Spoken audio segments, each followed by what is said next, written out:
warahmatullahi wabarakatuh.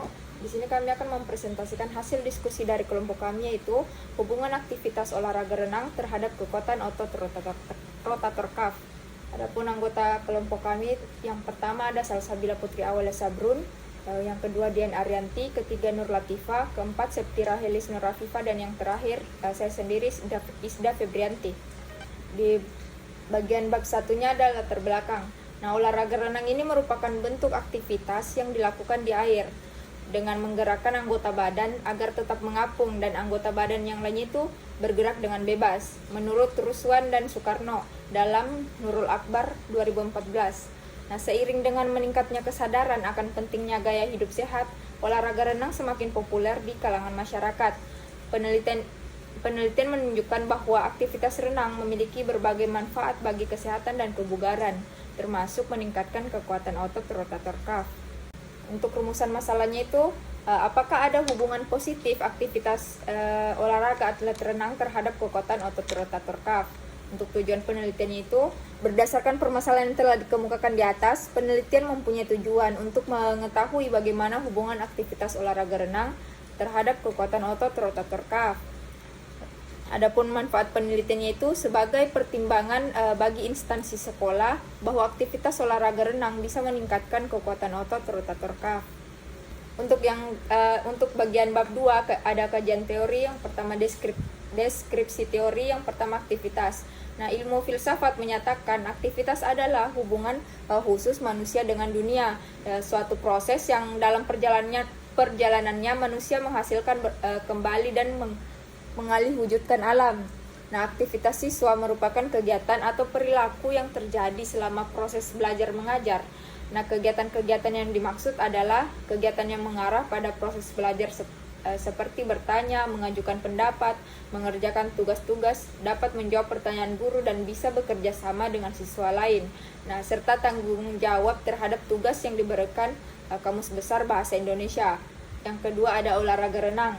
Nah, renang merupakan olahraga air yang sangat menyenangkan dan bermanfaat bagi kekuatan otot tubuh, jantung, paru-paru, dan membangkitkan perasaan berani, menurut Erlangga 2010. Renang adalah satu di antara olahraga air yang dilakukan dengan menggerakkan badan di air, seperti menggunakan kaki dan tangan sehingga badan terapung di permukaan air, menurut Budi Ningsih 2010. Yang ketiga, kekuatan otot. Nah, Eni Mahawati 2021 mengatakan, kekuatan otot adalah kemampuan otot untuk melakukan kontraksi guna membangkitkan ketegangan terhadap suatu tahanan atau beban. Yang keempat ada rotator cuff. Nah, rotator cuff adalah sekumpulan otot dan tendon yang mengelilingi sendi bahu dan bertugas menjaga ujung tulang lengan atas tetap berada di soket bahu.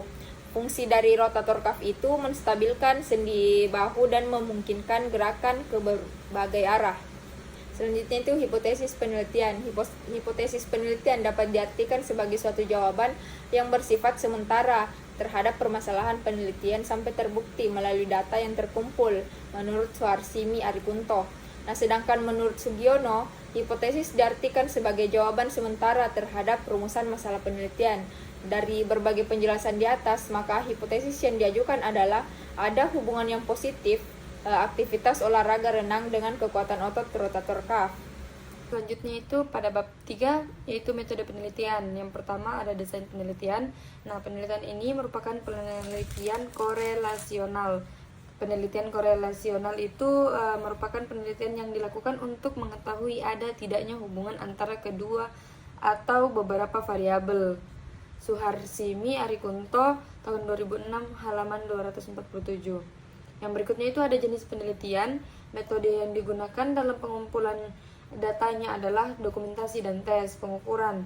Untuk mengetahui ada tidaknya hubungan, menggunakan teknik analisis korelasi Spearman test. Selanjutnya itu ada populasi penelitian dan sampel penelitian.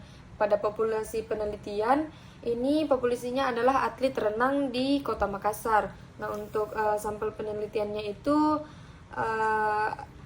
atlet renang di Kota Makassar yang berjumlah 20 orang dan diambil untuk menjadi sampel penelitian tersebut. Selanjutnya itu ada variabel penelitian. variabel penelitiannya itu ada dua, yaitu variabel independen dan variabel dependen. Untuk variabel independennya itu aktivitas olahraga renang, dan untuk variabel dependennya kekuatan otot rotator cuff. Selanjutnya itu instrumen penelitian. Menurut Sugiono tahun 2007 halaman 96, instrumen penelitian ini adalah alat atau tes yang digunakan untuk mengumpulkan data guna mendukung dalam keberhasilan suatu penelitian. Adapun instrumen yang digunakan dalam penelitian ini adalah MMT atau manual muscle testing. Nah, selanjutnya itu analisis data. Data yang diperoleh dari penelitian ini dilanjutkan dengan menganalisis data, kemudian ditarik kesimpulan dengan menggunakan statistik parametrik. Adapun teknik analisisnya yaitu uji normalitas dan uji hipotesis. Oke, jadi untuk menguji normalitas dari data yang kita punya, itu kita menggunakan uji chi-square pada data ini. Yang pertama kita klik analyze, lalu descriptive statistic, lalu klik explore.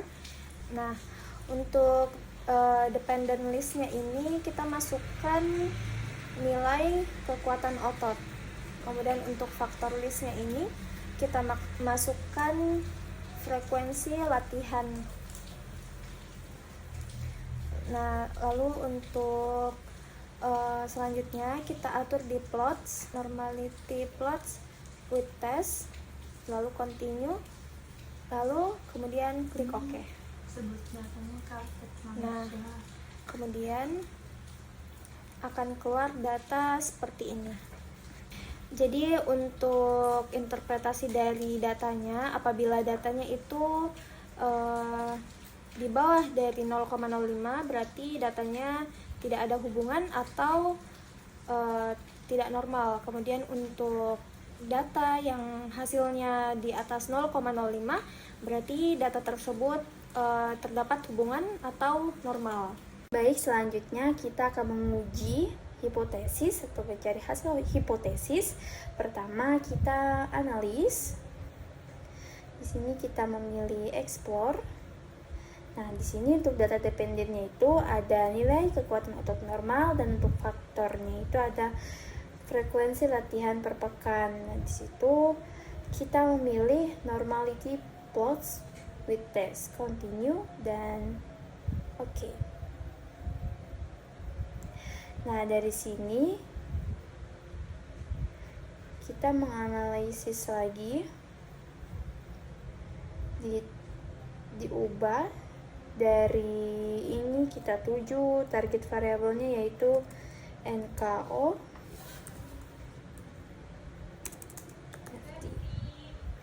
Selanjutnya kita pilih all dan kita cari hingga ketemu kode LG10. Diklik. Untuk datanya ini kita masukkan kodenya NKO,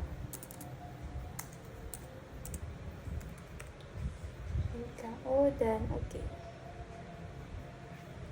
Lalu kita ubah lagi satunya, yaitu untuk target tadi yaitu FLPP. Di sini tinggal diubah FLPP dan OK. Setelah didapatkan NKO dan FLPP-nya, selanjutnya kita masukkan ke grafis. Nah, sini kita menggunakan scatter atau dot, memilih simple scatter dan define.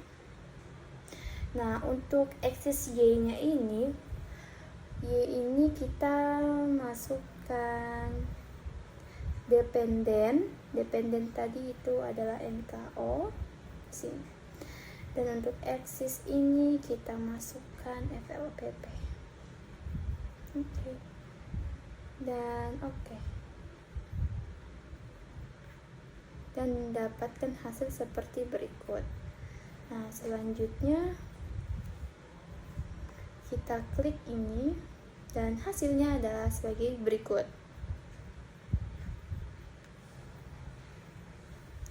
Nah, jadi Y sama dengan 4.12 tambah 0,05. Berarti dia sama dengan, berarti hipotesisnya terakui. Setelah mendapatkan grafik, selanjutnya kita menginterpretasikan ke ANOVA. Caranya yaitu klik Analyze, kemudian klik Compare Means. Nah, di sini kita klik Means. Nah, untuk means ini kita masukkan dependennya tadi, yaitu ada nilai kekuatan otot, dan independennya itu ada FLVP. Nah, kemudian kita klik option. Nah, di option ini kita klik test for linearity dan klik continue dan klik OK. Nah, di sini pun didapatkan hasil dari ANOVA table, di mana dia di bawah dari 0,5. Baik, selanjutnya itu masuk pada bab 4, yaitu hasil penelitian.